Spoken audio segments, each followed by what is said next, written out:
ओम श्री गणेशाय नमः। ओम श्री जानकी वल्लभो विजयते। बालकांड को आगे बढ़ाते हुए, सती मरत हरिसन बरु मागा, जन्म जन्म सेव पद अनुरागा। राम सिया राम जय जय राम। राम सिया राम जय जय राम। तेहि कारण हिम गिरि ग्रह जाई, जनम पार्वती तनु पन पाई। राम सिया राम जय जय राम। राम सिया राम जय जय राम। अर्थात सती ने मरते समय भगवान हरि से यह वर मांगा कि मेरा जन्म जन्म में शिवजी के चरणों में अनुराग रहे। इसी कारण उन्होंने हिमाचल के घर जाकर पार्वती के शरीर से जन्म लिया। जब से उमा जी हिमाचल के घर जन्मी तब से वहाँ सारी सिद्धियाँ और संपत्तियाँ छा गईं। मुनियों ने जहाँ तहाँ सुंदर आश्रम बना लिए और हिमाचल ने उनको उचित स्थान दिए।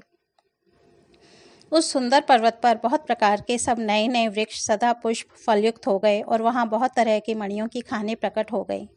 सारी नदियों में पवित्र जल बहता है और पक्षी पशु भ्रमर सभी सुखी रहते हैं। सब जीवों ने अपना स्वाभाविक वैर छोड़ दिया और पर्वत पर सभी परस्पर प्रेम करते हैं। पार्वती जी के घर आ जाने से पर्वत ऐसा शोभायमान हो रहा है जैसा राम भक्ति को पाकर भक्त शोभायमान होता है। उस पर्वतराज के घर नित्य नए नए मंगल उत्सव होते हैं जिसका ब्रह्मादि यश गाते हैं। जब नारद जी ने ये सब समाचार सुने तो वे कौतुक से ही हिमाचल के घर पधारे। पर्वतराज ने उनका बड़ा आदर किया और चरण धोकर उनको उत्तम आसन दिया। फिर अपनी स्त्री सहित मुनि के चरणों में सिर नवाया और उनके चरणों को सारे घर में छिड़काया।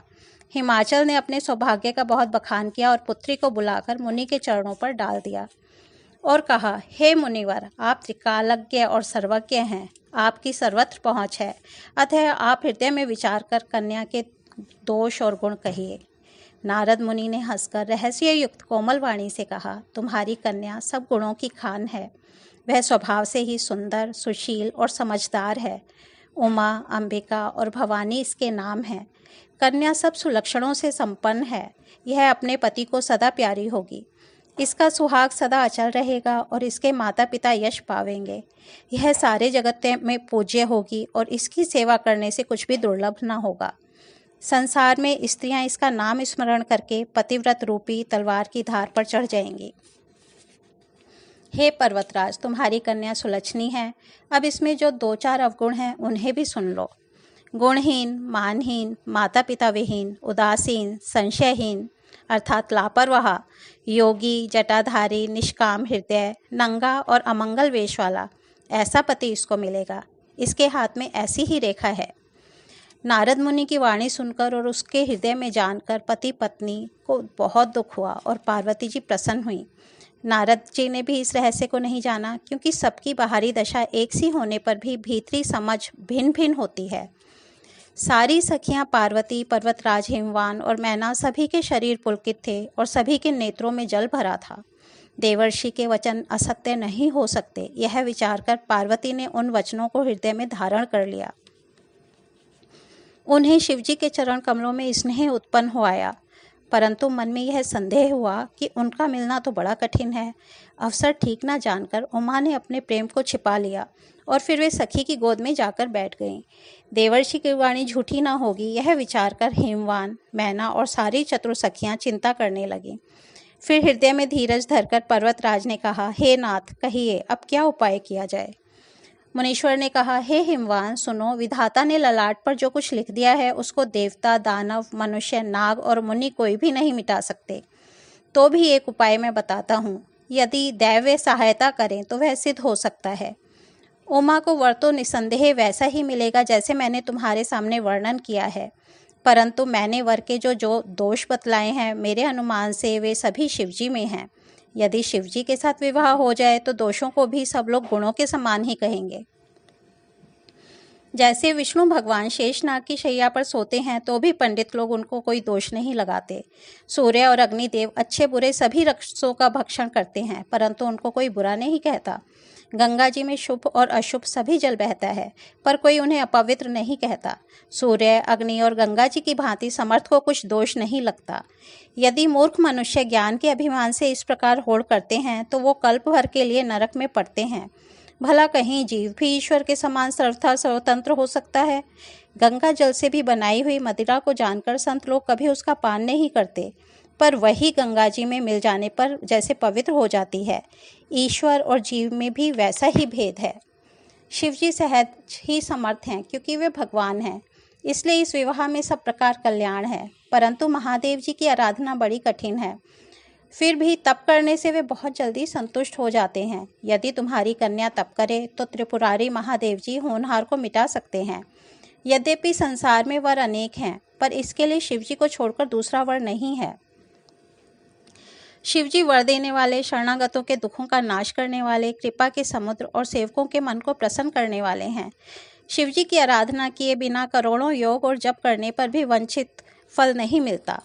ऐसा कहकर भगवान का स्मरण करके नारद जी ने पार्वती को आशीर्वाद दिया और कहा कि हे पर्वतराज, तुम संदेह का त्याग कर दो, अब यह कल्याण ही होगा। यूं कहकर नारद मुनि ब्रह्मलोक को चले गए। अब आगे जो चरित्र हुआ उसे सुनो। पति को एकांत में पाकर मैना ने कहा, हे नाथ, मैंने मुनि के वचनों का अर्थ नहीं समझा। जो हमारी कन्या के अनुकूल घर, वर और कुल उत्तम हो तो विवाह कीजिए, नहीं तो लड़की चाहे कुमारी ही रहे। मैं अयोग्य वर के साथ उसका विवाह नहीं कर सकती, क्योंकि हे स्वामिन, पार्वती मुझे प्राणों के समान प्यारी है। यदि पार्वती के योग्य वर न मिला तो सब लोग कहेंगे कि पर्वत स्वभाव से ही मूर्ख होते हैं। हे स्वामी, इस बात को विचार कर ही विवाह कीजिएगा, जिसमें फिर पीछे हृदय में संताप न हो। इस प्रकार कहकर मैना पति के चरणों पर मस्तक रखकर गिर पड़ी। तब हिमवान ने प्रेम से कहा, चाहे चंद्रमा में अग्नि प्रकट हो जाए, पर नारद जी के वचन झूठे नहीं हो सकते। हे प्रिय, सब सोच छोड़कर श्री भगवान का स्मरण करो। जिन्होंने पार्वती को रचा है वे ही कल्याण करेंगे।